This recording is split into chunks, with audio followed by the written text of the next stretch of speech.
a specialty program, and that despite the Bay Area being so advanced in many ways, they didn't really have anything of that sort to offer. And who do you reach out to, or how do you get your clients, or how do you find members? Yeah, I'd say most of our clients come to us either self-referring. They will find us through the internet or just in other online searches.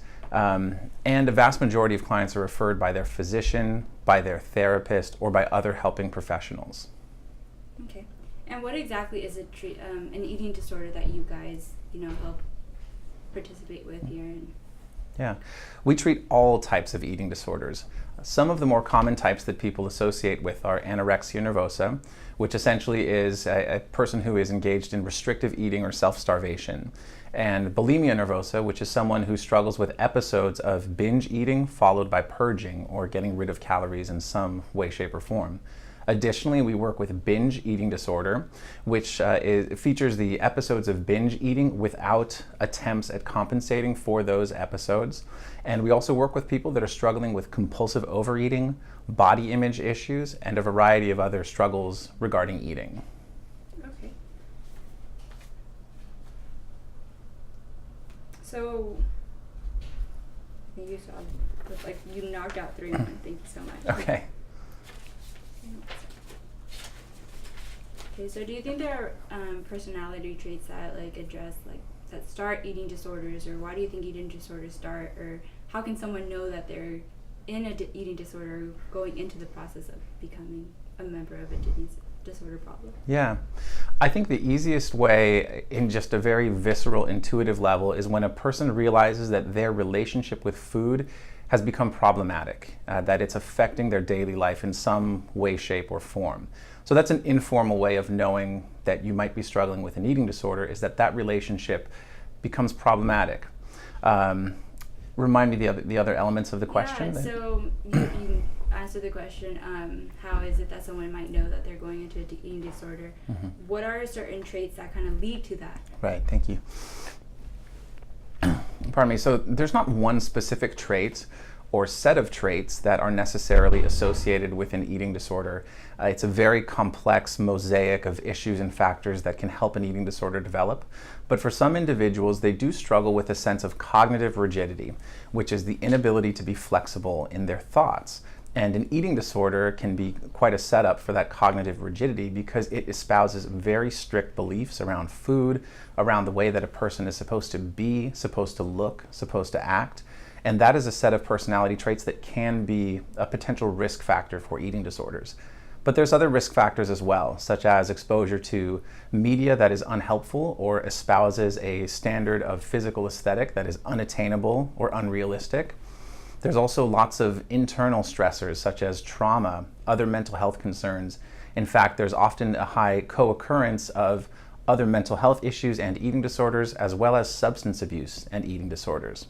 So there really is no one way that a person can develop an eating disorder, and really it can happen to anyone. Thank you. So what forms are, since this is such a broad, way of treating it and to receiving treatment, what are some of the ways that you guys do that here? Mm-hmm. Or what are some of the treatment methods, or, just go ahead. Yeah. Any kind of eating disorder treatment needs to be multidisciplinary. And that means that there's not just therapists, there's not just dietitians or doctors, it's a full team. So the treatment involves, obviously, encouraging a more positive relationship with food. And we have dietitians that work with clients on establishing nutritional patterns that are sustainable, that are balanced, and that are healthy. And that also don't involve good foods, bad foods, fad diets, things like that frankly are never helpful for anyone. Simultaneously, they also receive a lot of psychotherapy. So to look at the underlying issues, the emotional concerns that might be associated with the eating disorder as well. And then eating disorders are also very medically complicated. So we have doctors and psychiatrists who are overseeing the physical and medical safety of the clients while they're going through eating disorder treatment. So it really does take a comprehensive approach. It takes a team. And those are some of just the key areas that are necessary in eating disorder treatment in general. Okay. Are you doing all right? I believe so. Yeah, okay. So, can you give me an example of, for instance, someone who may suffer with anorexia? I know that there's not one way, but at the Cielo House, what's the kind of treatment that you guys offer for that? If someone comes in for treatment for anorexia, and really any other eating disorder, but for anorexia, we want to get a clear sense of what they are doing nutritionally. What are their eating habits? What are they afraid of eating? And one of the first things we do is an assessment where we give them a meal plan. Now, meal plan is not a diet. It's something that is a set of guidelines that guides the type of nutrition that ideally they should be having to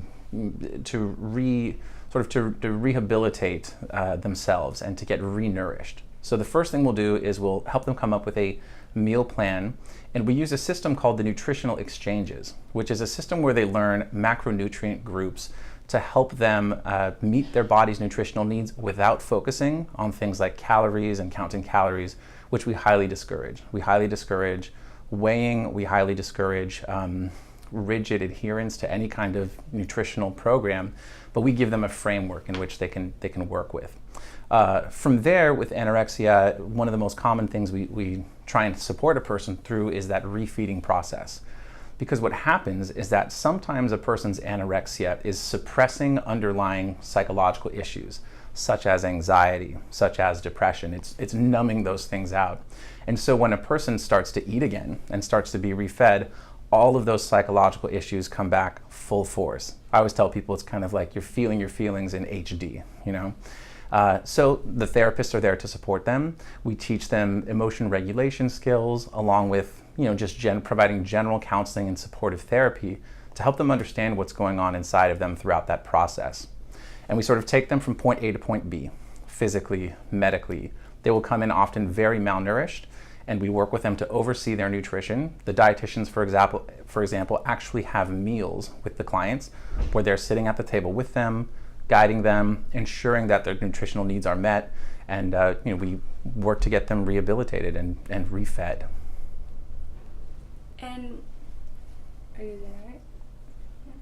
Yeah. What's the difference between a day treatment opposed to like an in-house treatment where it is that you have to, register to a home and start your treatment there?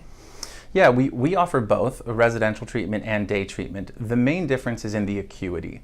Someone who is in residential treatment, they are supervised and have a supportive environment 24 hours a day, 7 days a week. So there's really a lot of structure and containment. It's hard for their eating disorder to exist in that environment because they're surrounded by staff and other clients who are helping hold them accountable, providing structure and support for them. Day treatment is for clients that are less acute, but still need something more than just seeing a therapist once a week. So they will come into treatment anywhere between 6 to 7 hours a day. They'll have 2 meals and a snack supervised, as well as therapy groups and individual therapy throughout the day, but they return home in the evenings. So the benefit of that is they can still reside at home. It doesn't interfere with the other responsibilities they might have in their life, but they're also receiving a very high level of support and structure. Those are the key differences.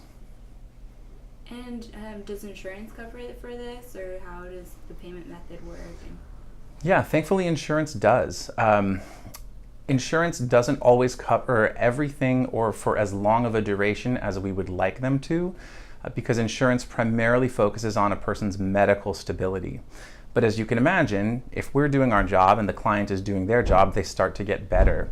And yet sometimes the body responds to the treatment more quickly than the mind does. So they could look better physically, they could be more healthy and have more stable vital signs, for example, but still the eating disorder mindset is strong within them. And sometimes insurance focuses less on what's going on with them emotionally and mentally, and more just how they present physically. And that's often a hurdle we have to overcome. And you said, what were your locations throughout the Bay Area, or Yeah. what were your locations? We have 5 locations. We have one in Moss Beach, which is the residential program, a location in Burlingame, a location in Pleasanton, and 2 in San Jose. And one of the San Jose programs is a specialty program just for adolescents aged 12 to 17. Very nice, okay. And so, is eating disorder biological? Is it by any chance, is it just biological, There's a very strong indication that there's a biological basis for eating disorders. We unfortunately need more research to be able to refine that and say definitively that there is that biological link, but we do believe that there is some hereditary component. A person can be predisposed for an eating disorder, but that doesn't always mean that they will develop an eating disorder.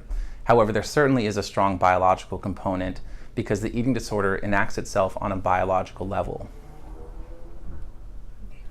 And did you yourself go through any like eating disorder treatment, or did you suffer from the eating disorder yourself? Or I never have, thankfully, because it's a horrible illness. It can be very devastating for someone. But you can't help but go through life and not meet or come across someone who has struggled with an eating disorder. And I've had the privilege and the blessing to work with so many individuals that have struggled with eating disorders. And frankly, they're some of the most courageous people I know. It's really wonderful to be a part of their journey. But for myself personally, I have not, thankfully. how would you encourage others to see, maybe who might see this video and think, okay, I want to get treatment, but I don't know how to start, or I don't know where to go. Like, how would you encourage them just to go for it and to be comfortable going for it and just seeking that help that they need? Yeah, well, I would invite anybody who's watching this video to personally call us at Cielo House. We can be a resource for you in terms of seeking treatment, even if it's not with our organization. And I would want people to know also that treatment, there's a lot of misconceptions. Treatment can be fun, it can be enjoyable, it's challenging, but that means it doesn't have to be difficult. And there's a lot of myths about treatment. I would encourage someone that there is help available.